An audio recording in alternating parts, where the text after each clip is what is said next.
ষষ্ঠ উপজেলা নির্বাচনের দ্বিতীয় ধাপের ভোট চলছে। পরিবেশ নিয়ে সন্তুষ্ট প্রার্থী ও ভোটাররা।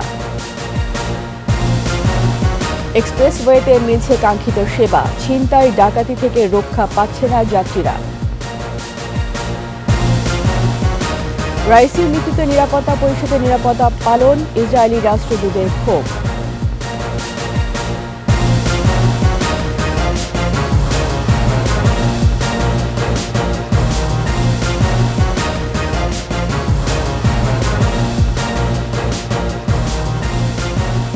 শুনছিলেন ফার্স্ট সিকিউরিটি ইসলামী ব্যাংক পিএলসি সংবাদ শিরোনাম। আমন্ত্রণ দুপুর 2:21 সংবাদে। সাথে আছি আমি রীতা চৌধুরী। দর্শক, 21 টেলিভিশনের সংবাদ একই সাথে সরাসরি দেখতে পাবেন আমাদের ফেসবুক পেজ www.facebook.com/2124 অনলাইনে।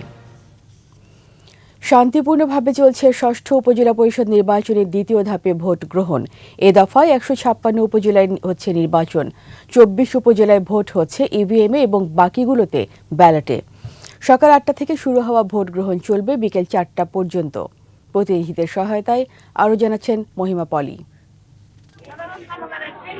সকাল 8টা থেকে শুরু হয় ষষ্ঠ উপজেলা নির্বাচনের দ্বিতীয় দফার ভোট গ্রহণ। শুরুতে ভোটার উপস্থিতি কম থাকলেও বেলা বাড়ার সাথে সাথেই বাড়তে থাকে উপস্থিতি। শান্তিপূর্ণ পরিবেশে ভোট দিতে পেরে খুশি ভোটাররা। খুব শান্তিপূর্ণভাবে ভোট চলতেছে এবং আমরা আশাবাদী যে এভাবে আমাদের সারাদিনের ভোটগুলা কাস্ট হবে। সকাল সকাল এসে ভোট দিছি, পরিবেশটা ভালোই। আমি যোগ্য মান অনুযায়ী ভোট দিছি মাত্র খুব শান্তি মতনে, যাতে এইভাবে যাতে সারাদিনে পরিবেশটা থাকে আর কি, এটা হলে আমরা আশাবাদী। আশা করি বিগত যে বছরগুলোতে ভোটগুলো হয়ে আসছে এবং সামনে যে ভোটগুলো আসবে সেগুলো এরকম উৎসব মুখরভাবেই অনুষ্ঠিত হবে, এটাই আমার প্রত্যাশা। এছাড়া ভোটের পরিবেশ নিয়ে সন্তোষ প্রকাশ করেন অনেক প্রার্থী। নির্বাচনের যে সার্বিক পরিস্থিতি খুবই ভালো। জনগণের স্বতঃস্ফূর্ত আছে এবং জয়ের ব্যাপারে আমি শতভাগ আশাবাদী। আমি শাইলকোনার সরকারি প্রাথমিক বিদ্যালয় কেন্দ্রে এই মুহূর্তে ভোট প্রদান করলাম। এখানকার ভোটের পরিবেশ খুবই সন্তোষজনক এবং শান্তিপূর্ণভাবে ভোট হচ্ছে। তবে শরীয়তপুরে জাজিরা উপজেলার 2 প্রার্থীর সমর্থকদের মধ্যে সংঘর্ষে 3 সাংবাদিক সহ 10 জন আহত হয়েছে। এ সময় সাংবাদিকের গাড়ি ভাঙচুর করা হয়।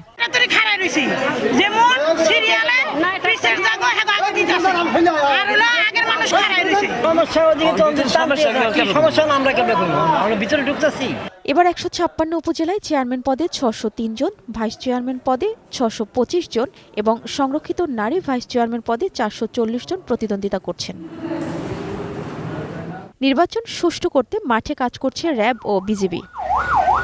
আমাদের নিরাপত্তা বেষ্টনীর মধ্যে মানুষ নির্বিঘ্নে আস্থা নিয়ে ভোট কেন্দ্রে আসবে, ভোট দেবে এবং নিরাপদে বাড়িতে চলে যেতে পারবে, সেই ধরনের সকল প্রস্তুতি আমাদের আছে। নির্বাচন কমিশন এ ধাপে 160 উপজেলার তফসিল দিলেও 2টির সবকটি পদে বিনা প্রতিদ্বন্দ্বিতায় প্রার্থীরা জয়ী হয়েছেন।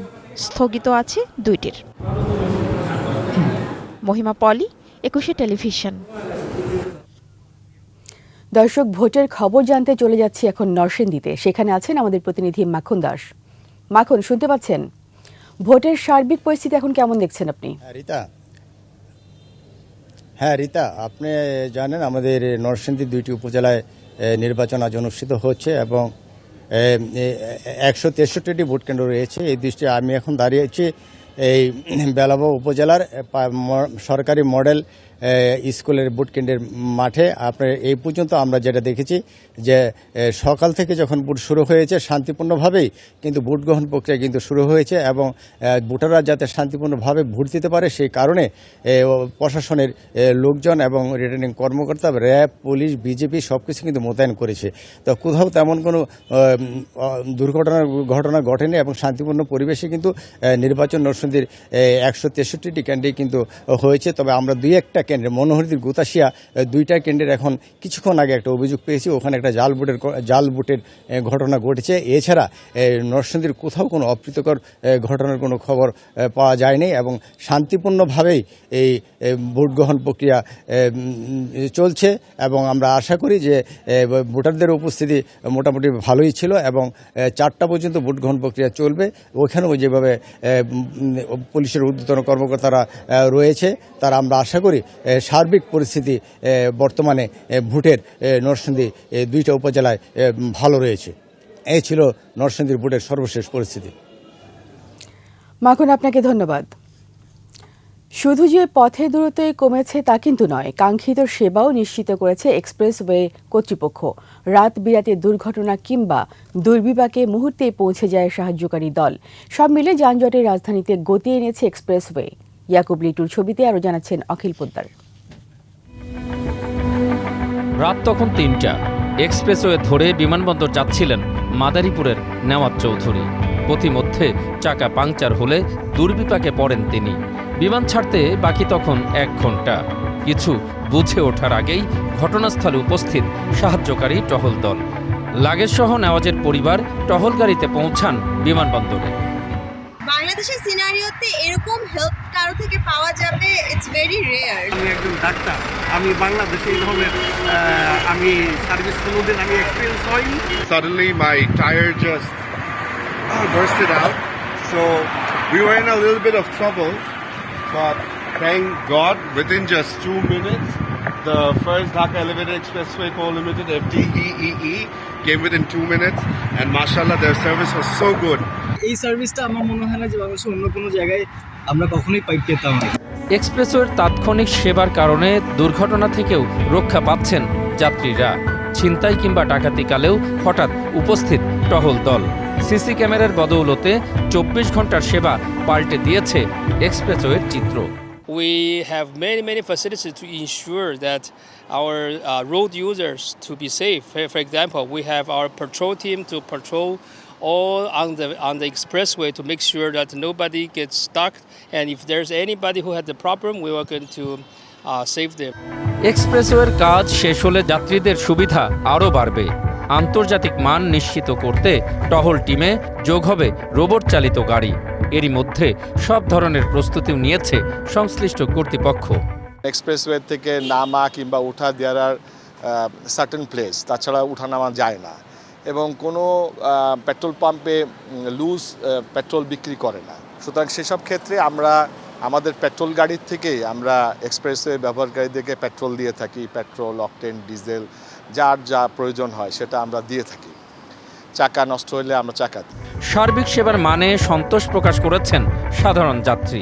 মাঝ রাস্তায় আমাদের গাড়ি নষ্ট হয়ে গেছিল, যেটার জন্য আমরা অনেকটা প্রবলেমে পড়ে গিয়েছিলাম, কিন্তু এক্সপ্রেসওয়ে টিম আমাদেরকে খুব সুন্দর করে হেল্প করেছে, যার কারণে আমরা এখন অন টাইমে আমরা এখন বাসায় পৌঁছাতে পারবো। ঢাকার দুর্বিষহ যানজট থেকে মুক্তি মিলতে এক্সপ্রেসওয়ে ব্যবহারকারীর সংখ্যা দিন দিন বেড়েই চলেছে। তবে এর উপরে উঠে মাঝে মধ্যেই ছোটোখাটো দুর্ঘটনায় পড়েন যাত্রী আর চালকেরা। কর্তৃপক্ষ বলছে এর জন্য মোটেও বিচলিত যেন কেউ না হয়, কারণ মুহূর্তের মধ্যেই সেখানে পৌঁছে যায় উদ্ধারকারী দল। অখিল পোদ্দার, ২১শে টেলিভিশন, ঢাকা। দর্শক, আবারও আমরা উপজেলা নির্বাচনের খবরাখবর জানতে দৃষ্টি ফেরাবো বাগেরহাটে। সেখানে আছেন প্রতিনিধি মইনুল হোসেন। মইনুল, শুনতে পাচ্ছেন? ভোটার উপস্থিতি পরিবেশ কেমন দেখছেন ওখানে? হ্যাঁ রিতা, আমি আপনাকে একটু জানিয়ে রাখি যে বাগেরহাটে ৬ষ্ঠ উপজেলা নির্বাচনের দ্বিতীয় ধাপে বাগেরহাটে ৩টি উপজেলা নির্বাচন অনুষ্ঠিত হচ্ছে। সকাল ৮টা থেকে শান্তিপূর্ণভাবেই ভোটাররা ভোট প্রয়োগ করছেন ৩টি উপজেলায়। এই ৩টি উপজেলায় মোট ৯ জন চেয়ারম্যান এবং ১০ জন ভাইস চেয়ারম্যান এবং ৯ জন মহিলা ভাইস চেয়ারম্যান প্রতিদ্বন্দ্বিতা করতে যাচ্ছেন। আমরা এই ৩টি উপজেলায় শান্তিপূর্ণভাবে কোনো জায়গা কোনো বিশৃঙ্খল ঘটনা ছাড়া, ছোটোখাটো কোনো ঘটনা ছাড়াই শান্তিপূর্ণভাবে এখন পর্যন্ত ভোট প্রয়োগ করছেন। এই ৩টি উপজেলায় মোট ৩,৫,০৫৮ এবং ৫৮,৫০৩ ভোট এই প্রয়োগ করবেন। আমরা একটু বলে রাখি আপনাকে, সকালবেলা থেকে একটু ভোটের কম দেখা গেছে, কিন্তু বেলা বাড়ার সাথে সাথে দেখা যাচ্ছে যে আসলে এখন ভোট দিতে আসছেন। এই এলাকার মানুষগুলো একটু কর্মঠ বিদায় সকালবেলা ভোটের আমেজটা একটু কম ছিল, কিন্তু দেখা যাচ্ছে যে দুপুর যত গড়াচ্ছে ততই এখানের ভোটারদের আনাগোনা বেড়ে যাচ্ছে।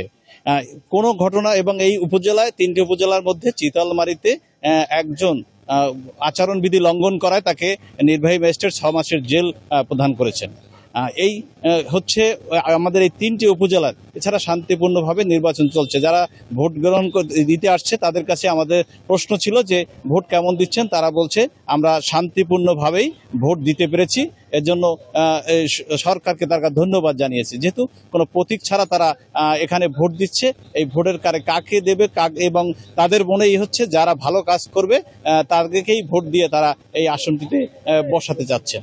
আমার কাছে বাগেরহাটের এই 3টি উপজেলার এখন পর্যন্ত যারা রিটার্নিং কর্মকর্তার সাথে কথা হয়েছে তিনি বলেছেন 26% ভোট এখন পর্যন্ত আমাদের কাউন্ট হয়েছে এবং শান্তিপূর্ণভাবেই ভোট চলবে বলে যত প্রশাসনের যে কর্মকর্তারা আছেন বা যারা এই প্রশাসনের দায়িত্বে আছেন তারা আমাদের সাথে আমরা কথা হয়েছে। তারা বলছেন যে আমরা সর্বোচ্চ চেষ্টা করছি যে নিরপেক্ষ থাকা স্থান থেকে আমাদের ভোট অংশগ্রহণ করতে। এই ছিল বাগেরহাটের 3টি উপজেলা থেকে আমার কাছে সবশেষ খবর। এই যে মইনুল ইসলাম, বাগেরহাট। মইনুল, আপনাকে ধন্যবাদ। দর্শক শুনছিলেন উপজেলা নির্বাচনের খবর বাগেরহাট থেকে, জানাচ্ছিলেন আমাদের প্রতিনিধি মইনুল হোসেন। নিচ্ছি সংবাদ বিরতি। যখন ফিরছি তখন অন্যান্য খবরের সঙ্গে আরও থাকবে। ভাড়া বেড়ে যাওয়ায় নৌপথে যাত্রীর সংকট, বন্ধের পথে বরিশাল, ঢাকা সহ বিভিন্ন রুট।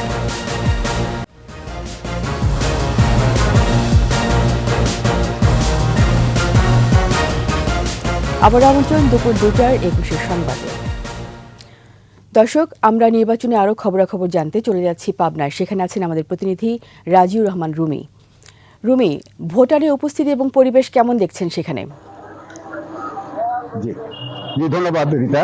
আমি এই মুহূর্তে দাঁড়িয়ে আছি পাবনার জেলার ফরিদপুর উপজেলায় এই ভোট কেন্দ্রে মোটামুটি সকাল থেকেই ভোট, যদিও প্রার্থীদের সংখ্যা একটু কম, ভোটারদের সংখ্যা একটু কম ছিল, এখন কিন্তু ভোটাররা অনেক বেশি এখানে এসে ভোট দিচ্ছে। পাবনা জেলাতে মোট 3টি উপজেলায় ভোট গ্রহণ চলছে, ইভিএম এর মাধ্যমে এখানে ভোট গ্রহণ চলছে। এই 3 উপজেলায় মোট ভোটার সংখ্যা হচ্ছে আপনার 4,64,000। আর এই মোট 13 জন প্রার্থী এই 3টি উপজেলায় প্রতিদ্বন্দ্বিতা করছে এবং চেয়ারম্যান পদে, এবং ভাইস চেয়ারম্যান পদে 8 জন এবং মহিলা ভাইস চেয়ারম্যান পদে 9 জন প্রার্থী প্রতিদ্বন্দ্বিতা করছে। সকাল থেকে আমরা বিভিন্ন কেন্দ্রে গিয়েছি এবং সেখানে দেখেছি সকালে ভোটার উপস্থিতি একটু কম থাকলেও মোটামুটি দুপুরের পর থেকে ভোটার উপস্থিতি বেশ দেখা গেছে এবং এখানে কোনো অপ্রীতিকর ঘটনার কোনো সংবাদ পাওয়া যায়নি। আমরা বিভিন্ন কেন্দ্র থেকে অপ্রীতিকর কোনো ঘটনার সংবাদ পাইনি এবং বিভিন্ন কেন্দ্রে সবাই সুষ্ঠুভাবে ভোট প্রয়োগ করেছে। আইন শৃঙ্খলা পরিস্থিতি ছিল এখানে খুবই ভালো, যেখানে বিডিআর, পুলিশ, র্যাব এরা সবাই মোটামুটি খুব তৎপর ছিল। এই ছিল আমার কাছে সর্বশেষ। ধন্যবাদ রাজিউর রহমান রুমি। দর্শক শুনছিলেন নির্বাচনের খবর পাবনা থেকে, জানাচ্ছিলেন আমাদের প্রতিনিধি রাজিউর রহমান। ভালো মানুষ, ভালো দেশ, স্বর্গভূমি বাংলাদেশ, এমন আহ্বানে উৎসবমুখর পরিবেশে চতুর্থবারের মতো উদযাপিত হল বিশ্ব মেডিটেশন দিবস। জাতীয় প্রেসক্লাব প্রাঙ্গণ সহ সারা দেশে প্রায় 1.5 শতাধিক উন্মুক্ত স্থানে এই দিবস উদযাপন করা হয়। এতে অংশ নেন চিকিৎসক, শিক্ষক, শিক্ষার্থী, আইনজীবী, ব্যবসায়ী থেকে শুরু করে নানা শ্রেণী পেশার মানুষ। কোয়ান্টাম মেথডের প্রবর্তক শহীদ আল বুখারী অডিও বাণীতে প্রতিটি মানুষকে ধ্যান চর্চার আহ্বান জানিয়ে বলেন, মেডিটেশন অলৌকিক বা কষ্টসাধ্য কিছু নয়। এদিকে মেডিটেশন চর্চার পাশাপাশি এর গুরুত্ব তুলে ধরে অনুষ্ঠানে বক্তারা বলেন, বাংলাদেশে এটি নিয়ে কোনো সমস্যা নেই, সমস্যা শুধু দৃষ্টিভঙ্গির। তাই ঘরে ঘরে নিয়মিত মেডিটেশন চর্চা ছড়িয়ে দেওয়া জরুরি বলে মন্তব্য করেন তারা।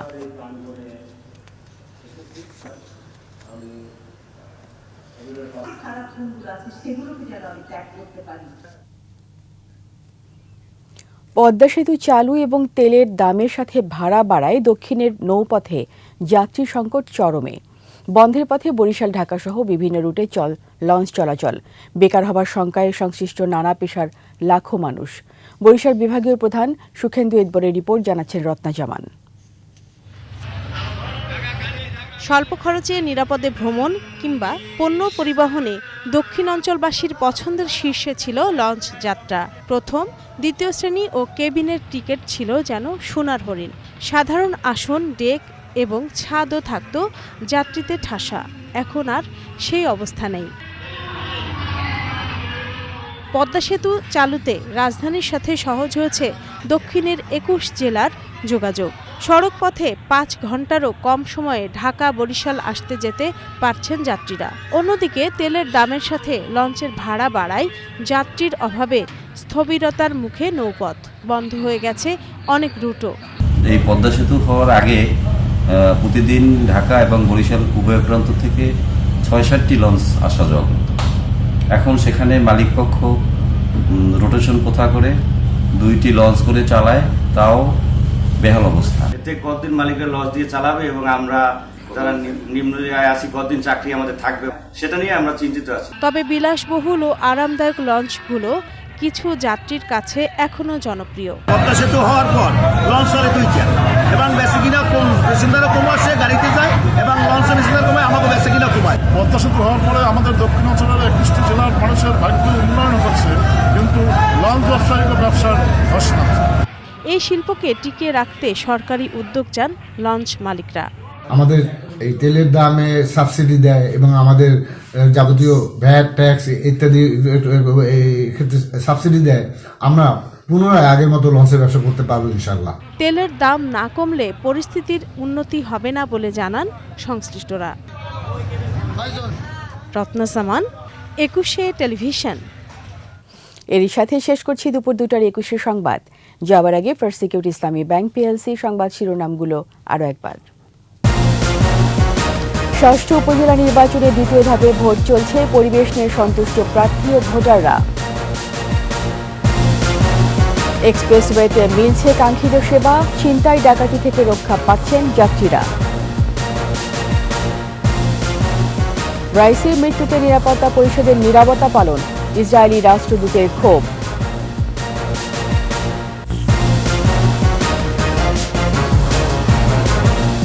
সবশেষ খবর জানতে ডায়াল করুন 2021 নম্বরে, আর ভিজিট করুন 21tv.com ওয়েবসাইটে। এছাড়া ফেসবুকে ভিজিট করতে পারেন facebook.com/2124 অনলাইনে।